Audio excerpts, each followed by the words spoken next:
Aujourd'hui, nous allons parler des plantes toxiques en compagnie du docteur Betoum. Nous connaissons bien les vertus des plantes, mais connaissons-nous les méfaits des plantes? Eh bien, nous allons dans la rue poser la question. Donnez-nous des noms de plantes toxiques. Ah ah! Des noms de plantes toxiques? Aucune idée. J'adore les plantes et j'ai 75 plantes chez moi. Normalement, je devrais savoir ça. Mais bon, Des plantes toxiques, oui, donc j'en ai entendu parler. J'ai lu dernièrement un article là-dessus. Je sais qu'il faut faire attention donc pour les enfants. Une plante toxique, je dirais le zamal. De mémoire, je connais la lamanda et comment ça s'appelle, la plante, le datura. Voilà, c'est tout ce que je connais.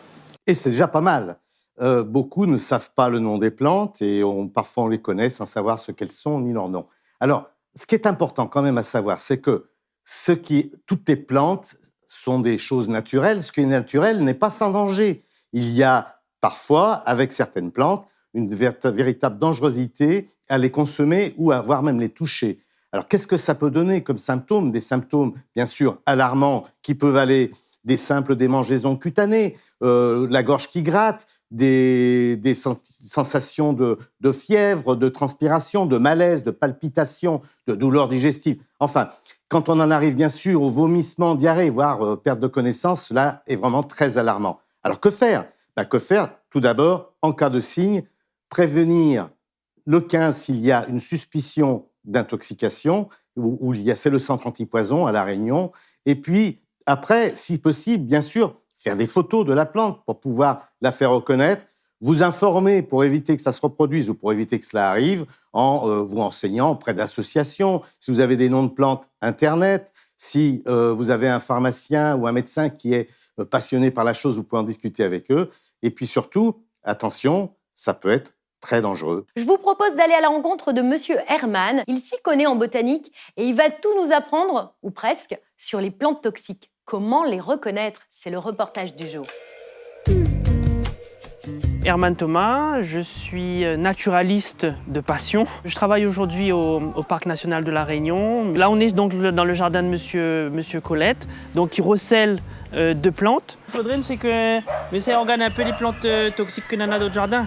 On commence par aller voir les différentes bactéries que l'on a derrière. Allons voir. On a fait la liste et au total, on se retrouve avec 15 plantes toxiques. Bon, après, il y a toxicité, mais certaines peuvent être très dangereuses pour l'homme. Je ne suis pas botaniste de formation, je dois le préciser, je suis dans le domaine de la botanique comme un électron libre. Alors, vous prenez l'exemple du laurier, ce qu'on appelle le laurier jaune, qui est le tevetia. En créole, on appelle ça le bois à la tête cabot. Vous allez voir le fruit tout à l'heure, vous allez comprendre pourquoi. Ça, c'est toxique, c'est connu, c'est comme la lamanda.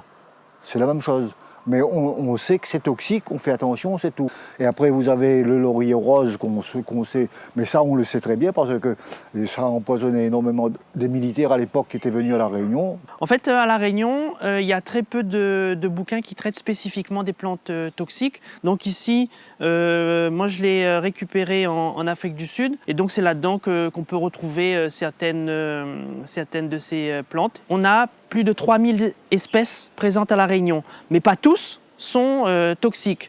Et là-dedans, il y a tout un travail de recherche, d'analyse aussi, puisqu'il faut confronter ça avec de la recherche des molécules. Le ricin était bien connu à La Réunion qui était utilisé comme purgatif à l'époque. Le manioc, c'est dangereux parce que s'il est planté à côté s'il se sent menacé, il se protège en produisant du cyanure en grande quantité. Et à ce moment-là, il devient amer. Les vieux créoles le savaient. Les jeunes créoles mangent moins de manioc aussi quand même maintenant. Donc, Les grands mondes, comme on dit, ils ont cette mémoire. Donc effectivement, aujourd'hui, on devrait faire un travail de collecte de mémoire. Le bras de morel, ce sont les graines qui sont dangereuses. Ça aide à s'endormir. Bon, enfin, j'ai jamais essayé parce que vous savez, moi, je n'ai pas besoin de bras de morel pour me dormir. Docteur Betoum, est-ce que vous pouvez nous résumer en 5 points, les 5 points les plus importants concernant les intoxications par les plantes? Premier point, c'est reconnaître un peu les signes d'intoxication. Ils peuvent être multiples. Ils peuvent donner des choses relativement bénignes sur des irritations de la peau, des gonflements des muqueuses. Ils peuvent donner des troubles, des hallucinations, un coma, des troubles cardiovasculaires, quand on en arrive, bien sûr, à tous ces signes ou un de ces signes avec diarrhée plus vomissement, là, on peut dire c'est grave. Et on en arrive au deuxième point, c'est que il faut avertir, il faut prévenir, se faire aider par un professionnel de santé. À La Réunion, le centre 15, c'est le centre antipoison. Donc, les appeler, reconnaître les plantes. Il faut bien sûr s'informer. Et puis, on va, si vous le voulez bien, dire une chose très importante. Ce n'est pas parce que c'est une plante que c'est naturel que ça ne peut pas être dangereux. Alors, méfiez-vous de tout ce qui peut être trop naturel et parfois mortel. Eh bien, docteur Betoum, que ferions-nous sans vous? Moi, j'aurai le plaisir de vous retrouver. La semaine prochaine, nous parlerons de la stéatose hépatique.